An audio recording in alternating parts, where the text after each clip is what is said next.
Darling, we've had one hell of a time, but the question on everybody's mind, where is the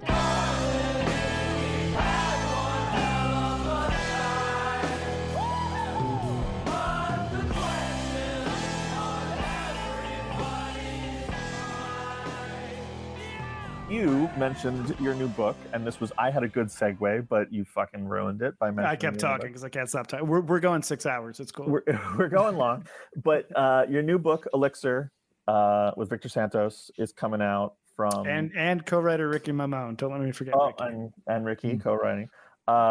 It's coming out from Dark Horse. March 23rd. March, yeah, or March 23. So March 2023. Is it now? If it's March now, go buy a copy. If it's March now, go buy it. It might be March now. We don't know because it's January. Because time is a flat circle. Yeah, my brother currently texts me. He's like, "Yo, I'm at Avatar 2 and the sound is fucked up. This is ridiculous." It's like there's like a click. I think he just sent me a caption. He's like, "Can you hear it?" I'm like, "Dude, I'm busy." Do you like the new Avatar, Frank? I did not see it. So it's my own Unobtainium. Unobtainium's out. They don't give a fuck about it. They don't care about Unobtainium in this one? They created one thing that people will remember forever. It's Unobtainium. And they threw it out. Why would you drop that? That's how Cameron rolls. They could give a fuck about it now. So your new book, first of all, tell us what it's about. I set you up right as you take a drink. I will say too, this is actually empty though. That's just a nervous tick I have to constantly drink from things. Spoiler for on video. An Alexa. You were like, this is actually an Alexa. It's not a cup at all. But I actually saw an awesome joke on Twitter today where someone was like, I don't get why like women like think I don't care about them, Siri, and then it's like back from Siri like, this is Alexa. And I'm like, it's a good joke. Not bad. I really respect the coming out with the fake drink admission. I do fake drinks. I didn't know other people did fake drinks. No, wow. It's just like I can't say any meeting because I run out of water at some point in a 2-hour podcast, and every now and then I'm like, damn, you were selling it. I'm like, that man loves that drink. I got called out by Scotty Young once at a Marvel Summit because I would come in with a large hot cocoa every morning in a to-go cup, and I would just fake drink it all day. Like I would drink it until there was nothing left, and then fake drink it. And at the end of a summit for like 9 hours, he was like, "You're really taking small sips there." And I was like, "There hasn't been anything in here for 5 hours." You're like, it's filled with blood. After that, I started bringing half gallons of chocolate milk, so I'd actually have something to drink. Respect. This is one of those moments where I feel more part of the world around me. You feel seen? I'm glad. Nice. Beautiful. You're like, there's other people. Glad you guys could have this. There's other freaks out there. I just go get another drink. I'm usually like, look at this guy. That would be the power move. If this was live and I was like, I'm gonna get a drink real quick. I'll tell you about my book, and you see me just walk out. I'm gonna tell you a secret, Griffin. Not everyone can afford another drink. God damn it! You really fucking check your fucking privilege. not everyone. One drink a day. He's gone. So that was a good segue. One Gatorade. But Frank. So I will say also, let me take this moment to also talk about wanting to break other people in as well. And hilariously, I wish you didn't say in. I thought you were just going to say wanting to break other people. I was like, let's go.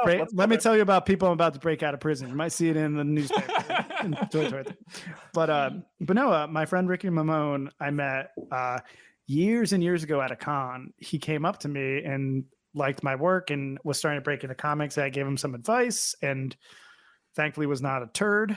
I always try to be nice to people because again, we were those people who went up to people at cons and asked them for advice. And like Jesus Christ, I treat people how I want to be treated. One of the many ways I'm like, I wonder if Jesus ever took fake drinks. All the time. He was on the cross. He was pretending. He's like, what are you doing? Oh, wow. Wow. Got that out? I don't know. Supper, dude. Last Supper. He's just like, you guys did take. Jesus, we've had this dinner for 3 hours. Well, we've been here a while. Jesus, that's an open cup. We can see it's empty. That's in his defense, if I was at my last supper, I might want to spread it out and make it take longer too. Yeah. He's like keeping dinner running. But so met Ricky. Ricky looks a little like Jesus, I guess. Segue back in. But met him at a con, was super nice. Was that were super nice? Did you just say I was super nice? No, I said he was super nice. No one in this room was super nice to Ricky at the con. Okay. I was medium nice. But he then ended up working at APA as an assistant years later. And this was when we were doing Violent Love, and reached out to me, and we just reconnected and actually became friends. He also got me like light representation at the time, and things were going on. But we started talking, and I was like, are you still making comics? And we ended up talking a lot, and just, again, weirdly just had a friendship connection. And ultimately he was something about what was trying to break in. And I was like, well, check it out, man. We wrap Violent Love. I want to do something with Victor. I don't know what we want to do next. Like, we should co-write a book and Victor will draw it. And he was like, oh, holy shit. So we started working on it way back then. It was probably, I don't even know, but, a few years back. It took us a while to get this all off the ground, but in the interim, Ricky got a book out at Image, so I did not do him the solid I thought I was doing him, but he did a book called Second Chances at Image. Gosh, probably already last year. And again, great writer. Like, you should check out Second Chances as well. It's out in trade now. Yeah. But it's on my side right over there. So ELIXIR is, you can't see that, but it is. I will say too, not to give you a million preambles, but like, I am a writer who likes the craft of writing and almost like approaching the problem of like, oh, I know a general story or genre. How do we actually tell something cool here? Like, how do we find a way in? And despite being a nerd who loves like Final Fantasy, who loves anime and like things like that I hadn't really infused into my work too much. And then talking with Ricky, we decided to do a modern sci-fi fantasy / urban fantasy story. And I also started finally reading modern fantasy novels. Like, I really love Brandon Sanderson now. Like, I read a bunch of Joe Abercrombie stuff as well. And like, I just never got into that genre early on. And now I'm super into it. And I was like, I want to do something that's a little more urban fantasy bent. And I asked Victor, and he was excited about it. This is how we kind of came up with Violent Love too. I was like, what genre do you want to do, Victor? He's like, I've never done a romance book. So I was like, let's do a crime romance. But ELIXIR is about a world where basically there was flourishing magic, but it's died out and been replaced with technology. And there's a secret cult basically of druids who protect magic or are trying to overthrow technology. And there's a secret artifact called the ELIXIR that is discovered that one of their agents actually recovers, but then goes rogue. And our protagonist is a young girl whose mother is really entrenched in druids, who that character was her mentor. And she kind of goes on a mission to discover why did he take it? What's going on? It sends her on an adventure where she kind of discovers the secret of reinstating magic. And again, it's very much like starts in a city, like very like techno pseudo Final Fantasy VII looking stuff, and then gets out into the woods. And I was just actually looking at it last night, and Victor did like really transcendent work on it. It's a monochrome blue book with little bit of color here and there, and then black and white stuff. And Victor is just one of my favorite collaborators. I think he's a genius, and he's an artist where you send him a script and he just elevates it and will do kind of within reason if you give him the space, but like kind of do his own thing with paneling and make you look like you wrote something better than you did, which is why I love working with him. And he just like absolutely killed it. There's so much in this book that, and again, when you work on something, you get so close to it. You see every page, and especially when you letter it, like you have to look at everything. You kind of forget that it's a cool comic that someone drew. But looking at it with fresh eyes the other night when I was looking at proof, like he has always been good, but I feel like he just did so many smart, cool things as he really loves manga. He really obviously like has a very big Bruce Timm, Darwin Cook influence, but like, I feel like he's just really been pushing his layouts and things like that. And super proud of it. And as a co-writing exercise, like I know Griffin and Ethan, like you co-write together, and I'm always curious how different people do it. But for me, like part of like burning out of comics in terms of like not knowing like what I want to do and switching over games, I ended up like co-writing about like 3 or 4 projects, which for me was really helpful to one, get another person's enthusiasm when I was a little just like, oh, woe is me, like what the hell's going on, and just feeling like a little too close to everything. But the joy for me has really come just like we break the story together, like we talk through, like, and again, this is just good general like writer's room writing practice, and like make an outline. And then like Ricky wrote a bunch of the script for for ELIXIR. Like I feel like he did like the first like 40 pages, which was kind of like a chunk that we broke as an outline, and then I did some, and then he did some as well, and then we went back and forth on dialogue after, and then I lettered it. But stuff like that, it doesn't take away, like, I don't care who writes the physical page when you break the story together. Like we both know that Victor's going to kind of reinterpret it too. And I don't know, some people probably have a different perspective and like to be very precious. But like for me, like with the books I co-wrote, because I also co-wrote a book called Astonishing Times with a co-writer named Eris Kanonis, who does a YouTube channel Variant, and Ruri Coleman was the artist on that, phenomenal, and Laura Daffy colored it. But that was more where I took the reins, because Eris had never written a comic before, and I was kind of teaching him how to physically like write a script. So it was a lot more we broke the story together than I physically did the scripting. And it just like almost doesn't matter to me, because like the comic script, like especially without like final dialogue, isn't so sacrosanct to me. It's much more like a screenplay. I would say even screenplay, because people probably read screenplays a lot more, like agents and shit read the script versus comic strips. No one's really reading but the artist. For me, it just turns into, as long as we broke the ideas together and know the general shape of it, like I'm not someone who's like, I need to write panel 1, David walks into the room, panel 2, David picks up a cup. Like that's my fucking art, man. Like right.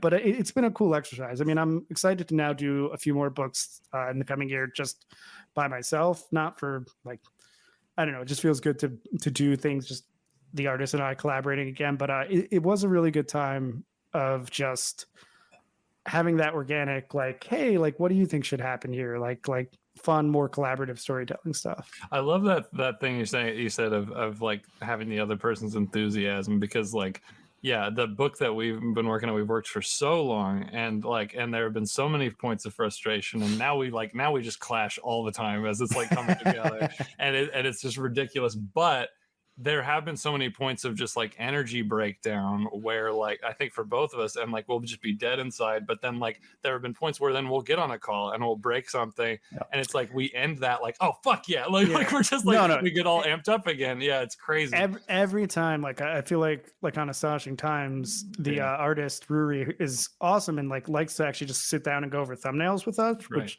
not everyone does. Like a lot of times people will just go right to pages, but like I would always be annoyed and be like, oh, I don't have an hour to like sit down and like things like that. Like just, general life shit. Sometimes you're not in the zone, but the minute we get there and you start showing things and we have 3 people talking, like it recreates that excitement and reminds you like, oh wait, like I like doing this. Like totally. Yeah. It's, I find that a lot, that like thinking about the job sometimes feels hard, is the hardest part of the job. Like doing the job is like never sort of not fun, even when you're like, I can't make this work, or this is, even when there's frustrations there, it's a sort of fun frustration. It's a very good job. But intellectually, when you step back from the job, there's a lot of like fatigue and inertia that you feel of just like not knowing how to get excited about it until you have to get excited about it.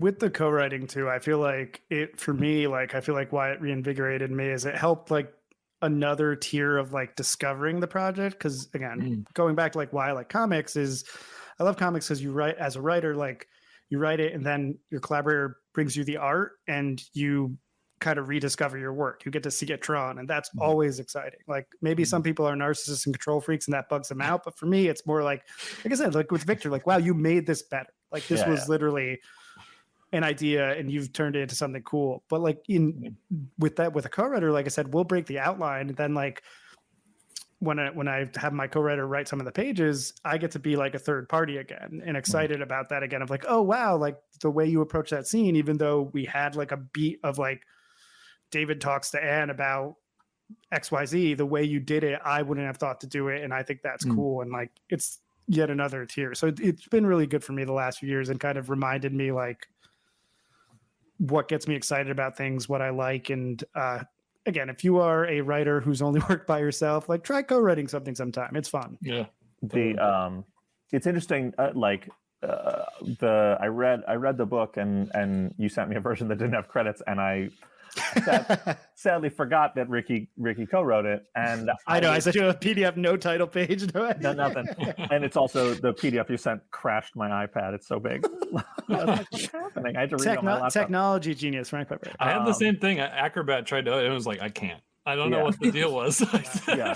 My Mac Totally opened it just uncompressed. fine. My computer opened it. My man. iPad was like, no. But no, so apologies to Ricky because this question came without him, but I think it's a testament to his skill and how well you guys work together. But like, I going from Violent Love to this, the thing I'm really love about it is how much you and Victor, and in this case Ricky, like complement each other. How you know when to step back and let Victor tell the story, and how he knows when to step back and let it be more dialogue and do these smaller moments. It's really like you feel that like you and Victor have such a special connection as a team. It's really like the kind of thing where you're like, oh, it's like watching a great dance number, like a great, like where you're so in step in a way that I feel like I'm very jealous of a lot of time. It's really impressive, He just gets it. He's so good, and like I feel like he writes his own books too, and like works so hard and does so much stuff. I just feel like honored he'll give me any of his time, quite frankly. Like, and I actually used one of the pages from Violent Love, the script of Violent Love #4. I go teach in Denmark and teach a comics like writing class. I use that script and the issue to show how to write comics to kids because like they're adults, but because Victor like elevated the page so much. And like, look, like you got, and they're artists as well at the program. But they also do learn writing, which I think is really valuable. But I'm like, this is all I had to write, like to get this from him. And like, I know that going in, and then when you letter the book as well, like I get final cut on the book when it's by myself. And there's stuff in that script. They're like, oh, you took dialogue out. I'm like, yeah, because I wrote someone saying something that they didn't need to say because he nailed it so hard in the acting. And that's another thing I stand by is I know a few people, especially when you're rushing, and I feel like it's different at Marvel and DC when it's so deadline driven, but like with my creator owned work, even if it's like the shittiest dialogue in the world, like I need dialogue in the script so the artist knows that acting prompt. And I feel like I constantly see books where I can tell the artist didn't have an acting prompt and people will have no expression, but be saying something really loaded or something really intense. And with me, like, I feel like that's the most important thing, like when breaking down a page. And the sequence I do is a dialogue page, and you probably saw this in ELIXIR. Like Victor is so good at talking head stuff because he makes it all look good and like gives people like emotions, gives them like it's just so great because like so many people are afraid to write even stuff like that sometimes. I feel like Tyler obviously as well does that so expertly. And it is just like that is like the like god tier comic art to me, like when people really get it, when they're able to just like not just draw like someone like and someone like back like that. I mean, I think that's the advice that I give to artists a lot is like everybody can draw. Everybody who works professionally in comics has a cool Batman, has a cool Hulk in them. Can you make two people having coffee together look good?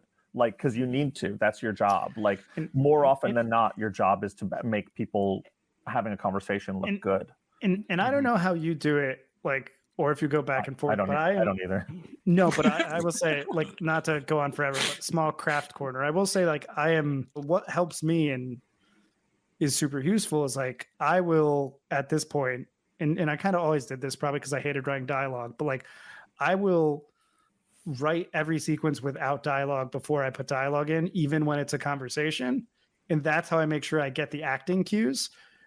And that's why I show that page in Violent Love where it can feel melodramatic, but it's a comic. You need to see the acting where I will say like Daisy argues a point about her father to Rock, and I'll say like, then Rock dismisses it and doesn't care. It's like Daisy tries again. And one, it helps me beat out a conversation so there's an actual flow to it.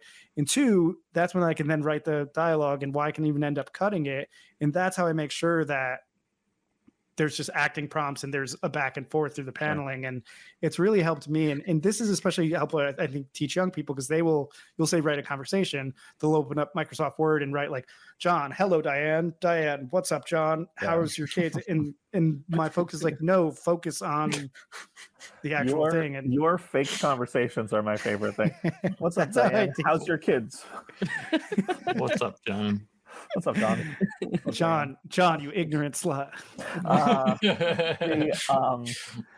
That's the opposite of how I do it. But I was gonna say, I feel like you probably have more of the conversation in mind. I do. I tend to, if I know it's like super conversational back and forth, I just script it and then figure out how to fit it into a page and what the moments are. And that's a lot of the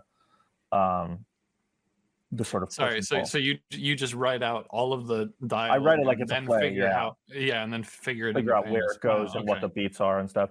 That's what I've talked about it on the podcast before, but working with Otto Schmidt, Otto adds panels and changes things, but his acting is so strong, and it's the longest I take on lettering passes because I have to figure out. I was like, this panel, he's added a panel here that clearly is like this character laughing. That's probably this line. So that explains, and it's like putting together a puzzle with him because I have to figure out what goes where, because he redecides what beats need moments and what beats need panels, and he's awesome at it. He's better at it. I will say, will you like, because again, I don't think I've ever written anything that probably has as much dialogue as a lot of your books, funny enough, just because I've been so adverse to it. I've got so used to doing it this way, but like, will you then like try to break into panels on your own, or will you say? I always do in panels. I guess that's so weird to me though, just because I can't imagine seeing the volume of dialogue. I'm like obsessed with keeping like 1 page per PDF is 1 page per script and shit like that. It sucks, and it's why. I mean, I've never had a creator-owned book that sticks to 20 pages. Yeah, like. We can never go home. I'm adamant about that as well, though, man. Like that's especially issue 1s too. It's like, I mean, I feel like you've totally reimagined that for this place. Like, this scene is as long as it needs to be, and this issue is as long as it needs to be. And like, I had someone bust on us the other day and be like, "You guys, the book came out a year ago, and you've only put out 9 issues." And I was like, "Yeah." Check those out, homie. And I was like, that's cool. And I was like, I'm sorry, is that like that's not enough for you? Like whatever. I literally cannot imagine wanting more rather than the better version. But then I was I was like 9 issues would be 180 pages. We put out 340. So like what are you also, like, but what like are you talking about? Like at this juncture, like it is inhuman to make anyone draw 20 pages of comics a month. Full stop. People do it, but like I just like don't understand. Like there are a couple people I work with who breeze through it, and it's the most stressful thing in my career is having people who beat that. But I just mean like sometimes with consumer expectation, it's just like understand please how hard. And this is this is a whole nother topic, but like it continually bums a lot of comics people I know out when like. Again, talking to games people or character designers or concept artists, where it's like, I spent 2 months on a piece, and again, I get paid fucking $120,000 a year. I'm paid if I'm drawing or not, and it's like, cool, man. I have to draw 20 pages. I get $100 a page, and each of those pages features 10 illustrations on it. Like, comic artists get the raw deal. Like, they have to do a ton. Of work. I remember. Years ago when I started, I was like, someone telling me like, when you become like a fully working comics writer who's busy, like there's no other writing gig in the world that matches the level. Like daily newspaper writer is close, but like the volume of a multi-book comics writer, like, if you just think of the volume of like, well, 6 issues is about the length of a movie screenplay. It's like, I wrote 47 issues last year. Yeah, I was going to say, like, and again, this is more general, probably Q&A. Like, I don't mean to go so off topic. I think we had an interesting conversation, though. But, like, what is the maximum amount of books you've been writing a month now? Because I don't think I ever topped 4, and that felt like indentured servitude. The maximum I've ever done in a month? Yeah. I was on 8. Oh! I'll be realistically, no one should do more than 1. But like, no,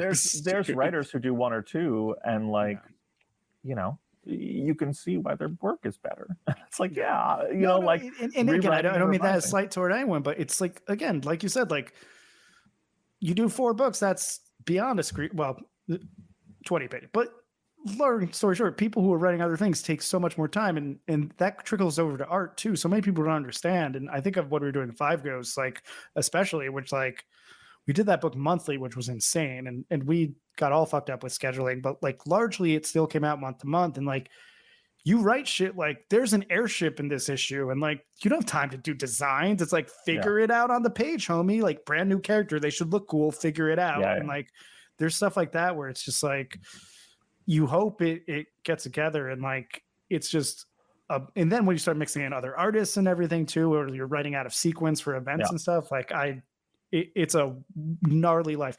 But I will say, just to echo back to games, it does like, I feel like that cadence and things like that, like it's really interesting as I don't mean this as a put down to any colleagues, but like you can tell who's done a job that had high output versus people who are much more precious, because like it teaches you, like TV writing is probably the most comparable thing, where you learn to just, you're doing the job, man. You're making stuff and you're churning out work, and you don't have time to always be as precious. And that's helped me a lot, be able to do stuff quickly, even if it's not like the pinnacle. Like you need work sometimes, and you can't have the person in the room who's going to like be like, oh, you need me to write 100 lines, get back to you in 2 months. It's like, no, by tomorrow, dude. And they should not be shitty either. It's my father, who was a TV writer for a long time, when there was a writer's strike one year, he was on the picket line with a soap opera writer, and the soap opera writer was like, this is the worst thing that could ever happen to us. Like when scabs come in to write the soaps, and my dad was like, yeah, no one wants them. And the soap opera writer was like, no, you don't understand. Like the way we pace stories, we make stories for people who have lives and are very busy, and they're on every day. So they move incredibly slow. So if your kid is homesick for 3 days and you can't watch, you kind of don't miss very much. Like that's the whole point. And they're like, and we use, we outline a year, and then the scabs come in and look at it, and they're regular TV writers, not soap writers. And they go, yeah, that's about a week's worth of story. And they burn through a year so fast. And they're like, and they don't know all these tricks. They're like, we have all these tricks where like nothing is delivered visually on a soap opera, because people are going to the other room. People are, doing tasks while they watch. That's what their expectation of the audience is. So they were like, we everything is announced. They don't write like that. So people miss a ton of stuff. And then, like, they're like, we put someone, we start a wedding, and 2 weeks later, you're still at the wedding. Like that's the point. Like, I have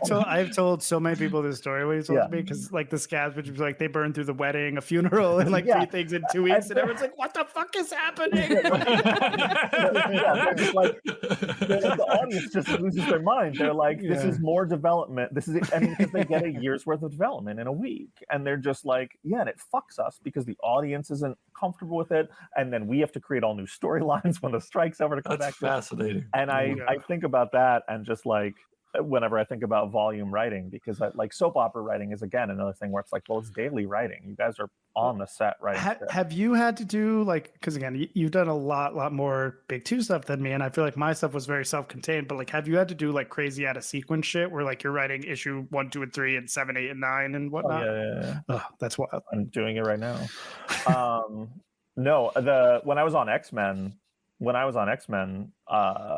was a time when I had 4 artists on, because it was a double ship. It was a double ship, and then Salvador LaRocca stepped off the book, and he was capable of doing it once every 2 weeks. But they didn't have anyone else who could come in last minute who could even do it monthly. So it went from feeding 1 artist to feeding 5. And they were like, oh, you need to start having scripts, like 5 issues of scripts in it around the same time. And that's when, again, I won't begrudge anyone, as I am someone, as I said, I swear by the need to like have rough dialogue. But I remember seeing Marvel scripts. I was at Marvel where there'd be like a block, like Magneto says something about mutants here.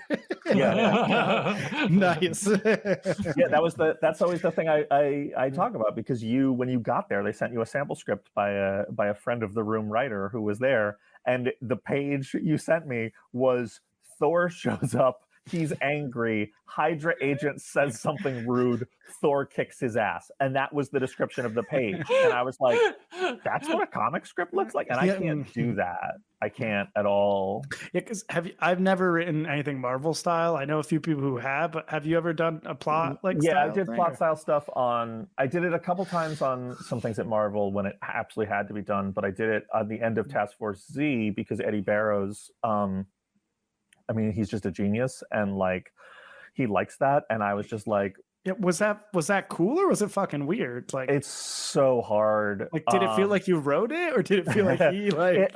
My plot style was probably tighter than his, because I was like, these are the beats on the page. So you didn't write Thor kicks someone's ass. No, it would really be like, these things have to happen, but I wouldn't have dialogue. And and he's crazy and awesome at his job, and he would turn back these pages where I'd be like, oh, this whole thing is like seen through a tombstone and like the tombstone. And I was like, I don't know how to put dialogue in here. I will end though on that note of like talking about craft quarter, #craft quarter, that like every comic book artist will write a better fight scene than me. If they did every fight scene in my script, it would be guy throws a punch, guy ducks, guy kicks leg, guy falls, guy gets back up and punches again. And every time, like, I'm just like, what's a cool back and forth? I'm like, oh, someone died. But like, they always figure out how to make it much better. Like very on Astonishing Times, like really like that's the only place I'll get very loose. Like if there's like a full page fight scene, I'll be like, fight scene, like maybe a beat if someone does something cool or specific, but like end it here. And like, that's normally successful for me. Like, because I just know I'm not a good fight choreographer, like that the artist typically will be. And I think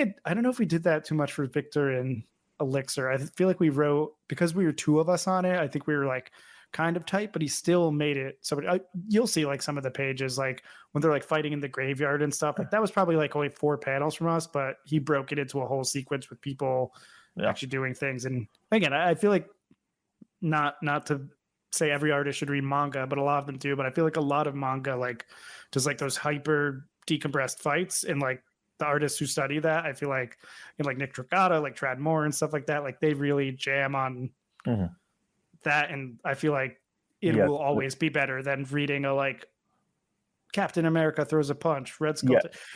I think we always used to joke that in like bad comics from like way before, like I think art got a little more decompressed like that, like it'll be like, we're the Avengers, we're gonna fight these guys. The other guys were like, we're gonna fight you too. Then there'll be one panel where everyone looks like they're dancing, and then that was a crazy fight. Like after,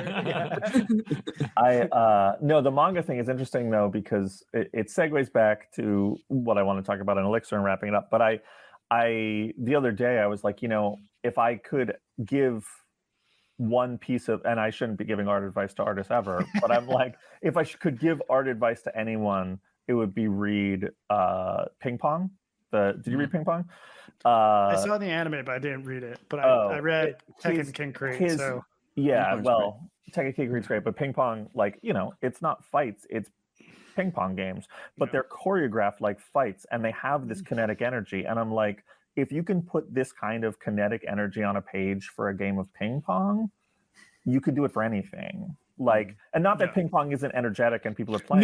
But the back and forth and the way he makes it exciting visually, because it's photographs of ping pong. You know, it's drawings of ping pong. It's not going to be visually interesting, like, but it's so interesting. And like that, I think is such a tour de force on how to make. You can make anything good. I don't mean to be an eternal optimist, but there's some people like, you can't do whatever, and it's like, no, man. Well, I was on a panel very famously, and not very famously in my mind, but no one actually saw it. But it was me and a lot more famous writers. Like I was sitting next to Tom King, and like, I can't remember, but again, a lot of people who did a lot more important work than me, and like we're going into, I guess I was writing Commandos, and like there was a question about like bad characters, and I was like kind of took the like writer high horse. I'm like, there are no bad characters. It's your job as the writer to make anybody interesting. And then like Tom's like, no, there are bad characters. But like his whole career is making shitty characters interesting at this point. But truly, like that's the thing. I'm like, I don't think like it's, you can figure out how to make anything cool, man. Like, you can figure out something to say and find your way in. And in the same way that like ping pong, when I was at DC, when I started at DC and was in Scott Snyder's writing class, you know, Scott called me and was like, you know, what do you think we should study, and what do you think you know, if this were your class, what would you teach? And it was just very, you know, Scott, like math. I'd be like, I've been teaching basic accounting. No, but I was like, you know, the book that I would go to of a DC book that I would study is Gail Simone's Secret Six, because like those are characters that I don't think almost no one who picked up that book at the time cared about most of those characters. That Catman joint. Yeah, and at the end of it, you love all those doll characters. man. Yeah. I was like, that's just such a, I believe it's Ragdoll, not Doll Man. Oh, I know nothing about DC Comics. That was embarrassing. Wow. We're gonna cut that out. But you know, there's such a lesson in like there are no bad characters. You can make me fall in love with anybody if you write them well. That was my bigger point that turned into a joke answer on the panel, which kind of annoyed me. But like, no, truly, like that's the whole thing. That's the one thing that I miss about doing work for hire stuff. I will say, like finding that cool in, and I will end on that bon mot of knowledge. But like, and especially curious with your opinion. Well, let's say the thing about ELIXIR first, and then we can. Well, I was just going to say, and then we can wrap up. But I was gonna ask two things about ELIXIR. One being like, it's interesting to me because I know you're a big manga reader and anime fan and stuff, but also real cool guy, TM.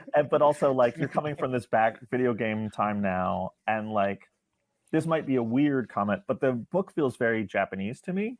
Like it feels, and at first I was like, oh, there's a lot of manga influence in this. And then I was like, I don't think it's just manga. Like there's a lot of like Final Fantasy influence in this. There's a lot of stuff like that. And like, was that intentional? Is that something you set out to do? I felt that about video game stuff. Knowing that you write for games, I was wondering if there was video game influence. And I saw the Final Fantasy thing in the I feel like some of it was honestly Ricky. Cause like, I feel like from our outline to, and again, not to dodge, I'm sure there's stuff I don't pick up on, but coming into this book, like I said, I read a bunch of Brandon Sanderson books, which I was really psyched on, and literally like I loved his like magic systems. I'm like, I want to do a book with a magic system. We ended up kind of shelving that because that's just not how my brain works.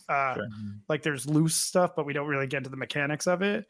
But I feel like after we outlined stuff, I told Ricky like, hey, we're trying to do like kind of a Final Fantasy meets like whatever, and he reads a lot of manga, watches a lot of anime, and he came back with a lot of like some of the conceptual stuff in the script that felt a little more like in that space. And I think I just riffed off that, and I have been in like heavy world building zone, so like, but at the same time I don't like doing it so straight up, because again, I don't want to spend a few chapters be like, as you know, David, that tower takes us to the central core. No, you do an amazing job in the book of like opening mid scene and just being like, and it's something I love, where you're just like, catch up, like you're going to figure out what this world is, but it opens so well in just like dropping you into a world where you don't understand them. I'm glad you guys like the book though, because no one else has really read it other than us, our editor, and like I don't even know, but it's one of those weird things, and that's one of the things about comics that always feels weird, and games can kind of feel like this too, especially I think games that some people work on for like 3, 4, 5 years, like it feels like your weird little thing, and you forget that it's going out into the world at some point. And like this book has just felt like our weird little thing, because again, we've been working on it for a long ass time, and at least script wise, then Victor just hit it like a rocket. But it is like, again, I like doing self-contained stuff. I feel like I'm at peace with like, hey, like doing because basically it was supposed to be a 5-issue mini, and it clocks a little over 120. But I feel like we got in there and we're able to like say our piece and end on a like kind of interesting, like optimistic note in the book. And again, my fear when we got into like the magic stuff, like there were drafts where they were a little more like, as you know, magic in our world has been replaced with technology, but I think we found a good balance, and it like comes across because it's not like so. How are the kids? Hi Dan, how are your kids? But anyhow, it was a lot of that going around, and as I said, I really do think like Victor, obviously, just like his big manga influence. I think we were a little more like, knowing he was in this genre, he was like, oh, I'm gonna go full blown, like I don't need to hold back or worry about this being an IP, and that helped a lot. But again, I was surprised with how much like interesting influence Ricky brought into that. Again, we spent a long time talking about the book before we even wrote anything, though, which was, I think, really beneficial, because I think he's even more than me, like a conceptual, like smart, like, oh, like let's make sure the theme's there. And I'm a very like, I have an idea and I want to start writing it, and like I'll find that stuff sometimes or pull back at a moment and then figure it out. But we did a lot of like high concept stuff, because one of the places the book came from is I was really into a story about this. I don't mean this to sound fucked up and dark, but like my mom was like super radicalized by Fox News, and it bummed me the fuck out. And I like didn't get it, and I didn't realize that she might have had Republican views for her whole life until that happened. So she hates Matthew. Oh, I don't think you ever met my mom. My mom unfortunately passed, but she probably would have been fucking infuriated about Trans Joker. She would have seen it on Fox News and mentioned it to me. So I'm glad we missed that. But she'd be like, "Look what these fucking liberals have done." But I wanted to write a story about a character who basically like lived in this world with her controlling parents and a magic system and thought like this is just the way the world works, but then finally was like, oh wait, like growing up is about realizing it doesn't have to be the way that these adults who I thought had it together explain the world to be. And I think it's still in there, but that was for me at least one of the like personal touchstones of like, oh, like I think that's interesting in a world where everyone's like, no, the world should be one way. And then we have a protagonist who realizes like, oh, wait, like my opinion is valid. And like, maybe it doesn't have to be the way that they say. I think that's really interesting and sort of beautiful. And this sort of segues perfectly into my last question, which is like, and you sort of touched on it, but like the book has this really strong sort of really beautiful theme about sort of regret and coming to terms with differences and letting go of regret and letting go of resentment in this sort of really beautiful way, I think. And like, I was kind of very touched by the end of it. And like, we were like, clearly Frank didn't write this by himself. No, I was just wondering sort of like, you know, where that came, like if that was always your idea in this, to have this book be about these things. Over the years, and I'll say the last thing I'd want to say about work for hire. For me, I had a really like transformative moment in my career when I finally got to work at Marvel. One of my favorite things I ever wrote is the first thing I wrote at Marvel, that Doctor Strange issue with Marco Rudy. It was such a weird and cool opportunity, as I loved John Hickman's Avengers run, that I got to write into it. I got to do a self-contained 30-page story for Doctor Strange with Marco Rudy, who's a genius, as my collaborator, and did mind-blowing work. And I remember going into pitching that story, we had to do a bake-off. And for me, I was like, I read a lot about writing in a nerdy way. And like, obviously I'm not saying you have to, again, go read Robert McKee to understand, but like I had really fixated on, I think a lot of people get into writing because they like cool things. They like stories that are of a genre. They like seeing the cool part of the story. They don't necessarily do the like deep dive of like, oh, what was this about? Or what was the writer interested in? Or any creative involved, like what was the thing behind the thing? And when I was thinking about a story to do there, I was very high on like, oh, like everyone is going to pitch like Doctor Strange goes and fights some guys. Like what is like an actual like emotional beat I can get to? And I designed the story around this idea of like, oh, Doctor Strange has become the person who's scary enough that he will do the wrong thing for the right reasons and like bury himself. And I think that's like, we can echo that within the past show, how he used to not be wanting to go there, and just like kind of found a way into the story to kind of say something that was more thematic. And it made me realize like, oh shit, like it's cool when I do this with whatever I make up, but if you can do this with Spider-Man, that's awesome, because people will pay attention. And like people don't want just a story like, oh, well, again, sometimes we do, but like that was a big moment for me. And again, that's one thing that I miss about IP is like, again, writing the Deja Thoris book. Like I do not care about Deja Thoris necessarily or the John Carter IP more than just having a casual observance. But once like, again, Gail Simone came up with a great concept there, and of like, oh, she kind of goes and joins the army and is no longer a princess. Like that was another thing where I'm like, oh, wow, I'm really into this. This book is about identity. We made it that she thinks she's adopted. And like, it was a way into an IP I never thought I would be about. And I took that with me to like writing the League of Legends game, where like there were these League of Legends characters who there's great writing teams at Riot, but all their lore is like passive, like none of it's in the game. And I was able to like come up with takes on these characters, and a few of them had nothing like going on. And it was really cool to do that organically with IP characters. But well, again, so with ELIXIR, like I knew, like, I don't know, I'm an optimist. I want to have a happy ending, even if it is bleak. And like, for me, like, I want to spoil the book, but there's a moment where there's a reconciliation between two characters that was really important to me, because I didn't want the character to just be like, I'm cool and independent now, I'm just going to slap everyone out of the way and just move on. It's more like, oh, like you growing can help other people grow too. Yeah.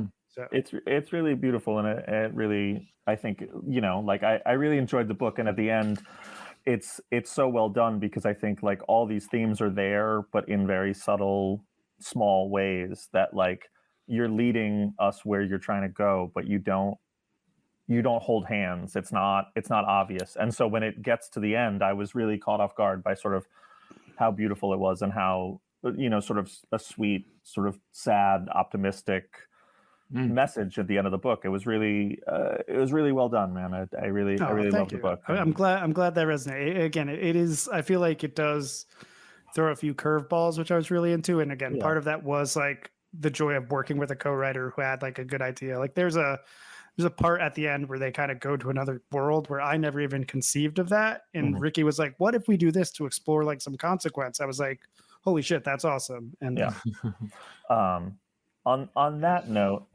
I just wanted to say, I think we can wrap it here. Like, you're one of my good friends and one of the people who taught me how to make comics and how to, I look to not just for the craft, but also for, how to navigate a career and how to do, sort of almost every element of this. And so obviously I'm really happy that you're kicking ass in video game world, but I'm very happy to have you back making comics, because not just because I love the work, but also because you are an inspiration to me and a big. I'm making heart hands. Anyone who's listening to this. Listening.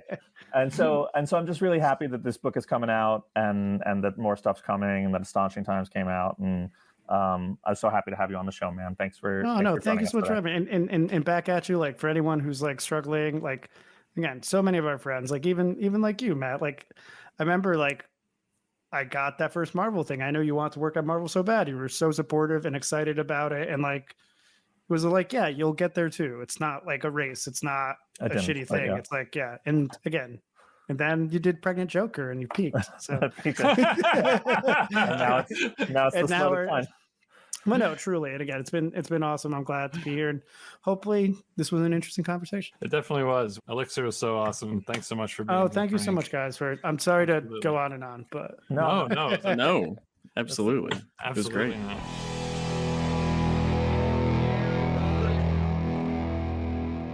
And that brings us to the end of part 2 of our discussion with Frank Barbiere. Make sure to check out ELIXIR, as well as everything else Frank is working on, by giving him a follow on Twitter at Atlas Incognita. To get the latest episodes of this podcast, as well as news, giveaways, and even comics delivered straight to your inbox, go to ashcanpress.com and sign up for the newsletter. We'll be back next week with another wonderful guest. And in the meantime, you can write to us at ideasdon'tbleedpod@gmail.com or tweet to Matthew Rosenberg at ashcanpress on Twitter, me at Tales to Astonish, or Griffin at Griff Sheridan. We'll include some of your correspondence on the show, and we'd love to hear what you have to say. And big thanks to Summer People for our theme song, Where's the Poison? Thanks so much for listening, and we'll see you next time.